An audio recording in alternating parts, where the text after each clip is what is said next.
Next method, reduction of nitro compound. In the case of reduction of nitro compound, first is the case two type से की जा सकती है nitro compounds की reduction. पहला है कैटालिटिक हाइड्रोजनेशन. कैटालिटिक हाइड्रोजनेशन के केस में मीन्स आपको हाइड्रोजन के साथ रिएक्शन करानी है इन the presence of a catalyst. तो हाइड्रोजन क्या करेगा, ऑक्सीजन को रिमूव करेगा और हाइड्रोजन ऐड हो जाएगा और इससे हमारा क्या हो जाएगा, अमाइन प्रिपेयर हो जाएगा. ठीक है. सो कैटालिस्ट यहाँ पे यूज़ किया निकिल और पैलेडियम, और यहाँ पे हमारे पास हाइड्रोजन हमने इसकी प्रेजेंस में क्या कर दी, निकिल और पैलेडियम के प्रेजेंस में ऐड कर दी. बट यहाँ एक प्रॉब्लम है इस मेथड में. वो क्या प्रॉब्लम है कि नाइट्रो कंपाउंड के साथ अदर जो रिड्यूसिंग ग्रुप प्रेजेंट होंगे वो भी रिड्यूस हो जाएंगे. जैसे यहाँ पे एल्कीन प्रेजेंट था, CH2 double bond CH bond benzene and then nitro group है, और हमने हाइड्रोजन के साथ कैटालिस्ट की प्रेजेंस में इसकी रिएक्शन करवाई. तो जो ये एल्कीन प्रेजेंट था वो भी एल्केन में कन्वर्ट हो गया, यानी वो भी रिड्यूस हो गया. तो हम पर्टिकुलर नाइट्रो ग्रुप को रिड्यूस नहीं कर पाए. तो यानी कि ये एक लिमिटेशन है इसकी कि other reducing group if present they can also be reduced by this type of method. So we will use the next method here. And next method is chemical reduction.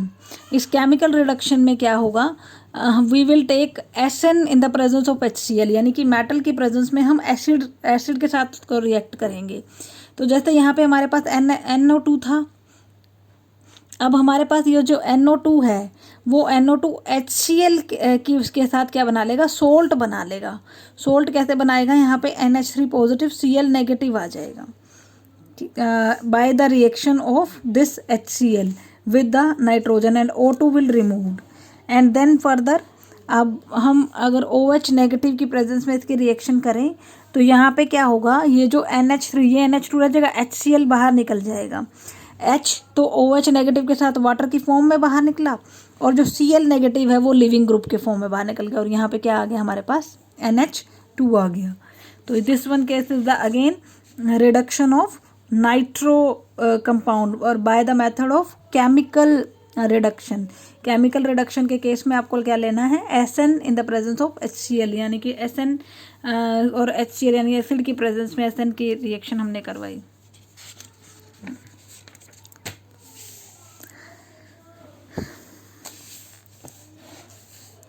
The next case is Hofmann bromamide reaction.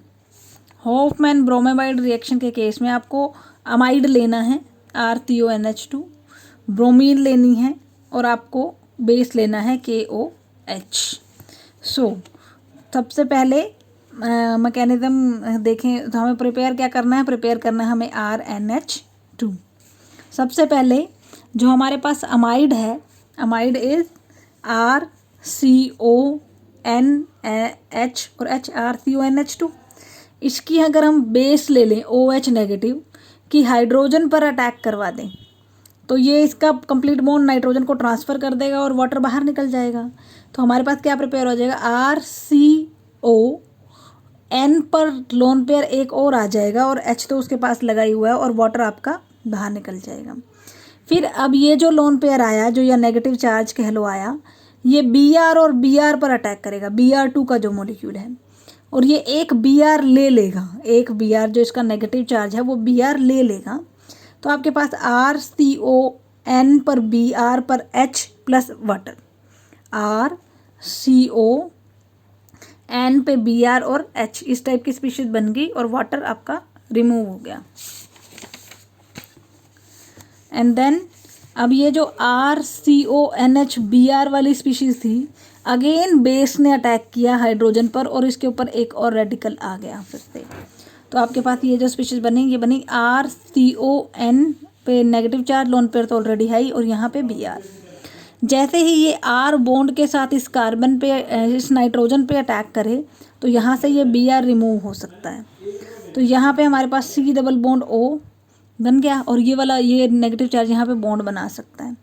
तो यानी कि ये bond यहाँ बना रहा है और इसके साथ ये R आ गया, तो इस टाइप की स्पीशीज़ बन गई. तो देन इसके बाद क्या होगा, अब OH नेगेटिव फिर से इस कार्बन पे अटैक करेंगे, फिर से इस कार्बन पे अटैक करेगा. जैसे ही OH नेगेटिव ने अटैक किया तो यहाँ पे ये OH इसके साथ अटैच हो गया, तो क्योंकि कार्बन की वैलेंसी एक्स्ट्रा होगी तो ये वाला बॉन्ड यहाँ ट्रांसफ़र हो जाएगा, ये O नेगेटिव की फॉर्म बना लेगा, तो ये वाला बॉन्ड यहाँ चला जाएगा। जब ये वाला बॉन्ड यहाँ ट्रांसफ़र, तो ये वाला बॉन्ड यहाँ चला जाएगा। एंड देन आपके पास ये जो C डबल बॉन्ड O है और bond N negative and R है। अब देखो ये वाला स्टेप बहुत इंपॉर्टेंट है। ये नेगेटिव ये हाइड्रोजन ले लेगा और ये बॉन्ड यहाँ ट्रांसफ़र और ये बॉन्ड यहाँ ट्रांसफ़र, ये बॉन्ड यहाँ, ये बॉन्ड ये हाइड्रोजन ले रहा है और ये बॉन्ड यहाँ, यानी RNH नेगेटिव एक तो निकलेगा और CO2 बाहर निकलेगा। RNH नेगेटिव और CO2 बाहर निकल गया। अब ये RNH नेगेटिव वाटर से हाइड्रोजन ले लेगा तो RNH2 बन जाएगा, RNH2 बन जाएगा। Thank you.